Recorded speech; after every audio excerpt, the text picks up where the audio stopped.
नमस्कार, Uttarakhand this week में आपका स्वागत है। मैं हूं आपके साथ रवीना कुंवर।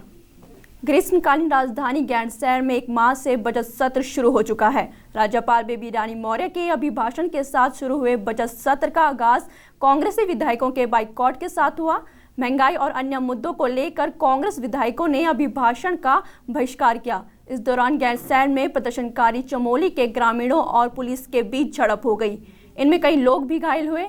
आखिर पुलिस लाठीचार्ज और पथराव की यह नौबत क्यों आई? पेश है एक रिपोर्ट।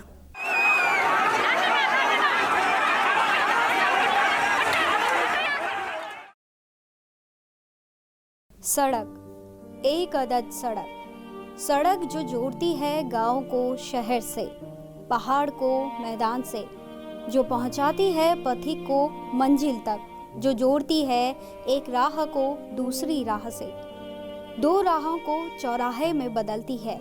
सड़क हमारे सुख दुख की साथी है।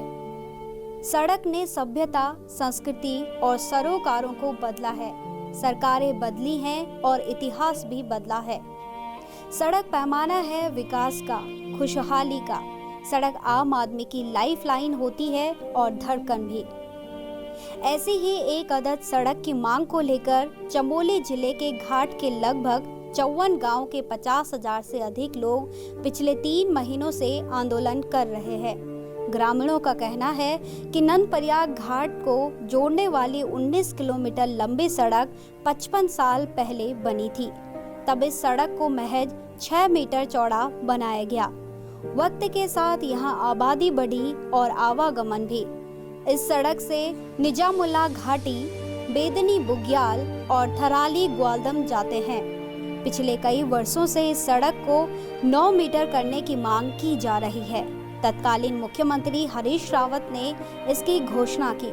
इसके बाद 2018 में थराली उपचुनाव के दौरान मुख्यमंत्री त्रिवेंद्र सिंह रावत ने भी सड़क को 1.5 गुना करने की घोषणा की। लेकिन अब लोक निर्माण विभाग ने नया नियम निकाला है कि यदि सड़क पर रोजाना 3000 वाहन चलते हैं तो ही सड़क को 9 मीटर किया जाएगा। पहाड़ में संपर्क मार्ग पर भला 3000 वाहन कैसे चलेंगे? 4 धाम यात्रा मार्ग पर भी ऑफ सीजन में इतने वाहन नहीं चलते। ग्रामीणों का कहना है कि मार्ग संकरा होने से यहाँ आए दिन हादसे होते हैं। ये सड़क उनके लिए लाइफलाइन है।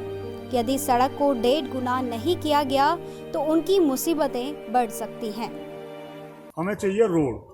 कल के दिन कोई भी पार्टी हो, कोई भी ग्रुप हो, कोई भी एनी हो, हम उनके साथ अच्छे के लिए हमेशा खड़े रहेंगे और रहेंगे। और हम ये नारा पहले दिन से बोल कर रहे कि अभी नहीं तो कभी नहीं है।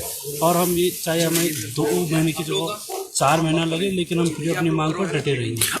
मांग पूरी करने के लिए ग्रामीण पिछले 90 दिनों से धरना, कर्मिक अनशन, आमरण अनशन, 19 किलोमीटर लंबी मानव श्रृंखला, तिरंगा यात्रा निकाल चुके हैं, लेकिन सरकार उनकी बात सुनती ही नहीं।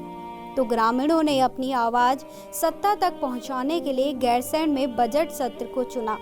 यहाँ उनकी मांग तो सुनी नहीं गई, लेकिन उन पर पुलिस की लाठियां खूब भाजी गई।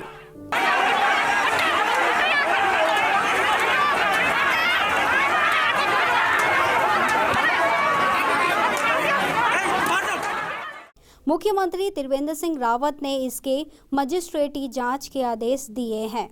देखिए, कल ये घटना हुई है और उस पर हमने कहा कि बड़ी उस पर जांच होना चाहिए। क्यों कि जो मीडिया में जो देखने को मिला है और जो रात को जो मुझे खबर मिली, तो मुझे लगा कि इस पर मजिस्ट्रेटी जांच होना चाहिए, ताकि जो भी दोषी हैं, अगर कोई दोषी है तो उसका भी संज्ञान लिया जाएगा, और अगर कोई निर्दोष है तो उस पर कोई कार्रवाई नहीं होना चाहिए। इसलिए मैंने मजिस्ट्रेटी जांच के आदेश दिए हैं। बहरहाल, पहाड़ के सुदूर गांव में विकास की किरण पहुंचाने की अवधारणा को लेकर राज्य की लड़ाई लड़ी गई। सपने थे कि अलग राज्य होगा तो हमारे नीति नियंता यहाँ की विषम भौगोलिक परिस्थितियों को समझेंगे। विडंबना है कि ऐसा नहीं हो सका। विकास और खुशहाली देहरादून, हल्द्वानी और हरिद्वार तक ही सिमट गया। पर्वतीय गांव और ग्रामीण दोनों आज भी हाशिए पर हैं। इस प्रदेश में पिछले 20 सालों में हजारों जांच बैठी, नतीजा 0 रहा। एक और जांच होगी, महिलाओं और बुजुर्गों पर पुलिस लाठीचार्ज की जांच हो, लेकिन जो घाट के ग्रामीणों की मूल समस्या है उसका भी समाधान होना चाहिए। ग्रीष्मकालीन राजधानी गैंडशहर में बजट सत्र शुरू हो गया है। राज्यपाल बेबी रानी मौर्य का अभिभाषण शुरू होते ही विपक्ष ने सदन से बहिष्कार किया। राज्यपाल ने अपने अभिभाषण में प्रदेश के 4 साल के विकास कार्यों का ब्यौरा रखा, साथ ही राज्य के विकास की प्राथमिकताओं का भी जिक्र किया। उन्होंने प्रदेश सरकार की प्रतिबद्धता जताई कि वो राज्य में 24 घंटे बिजली देने का प्रयास करेंगी। उन्होंने कहा है कि विकेंद्रीकृत विकास और सबका साथ सबका विकास की अवधारणा को लेकर राज्य को विकसित राज्य की श्रेणी में ले जाना होगा।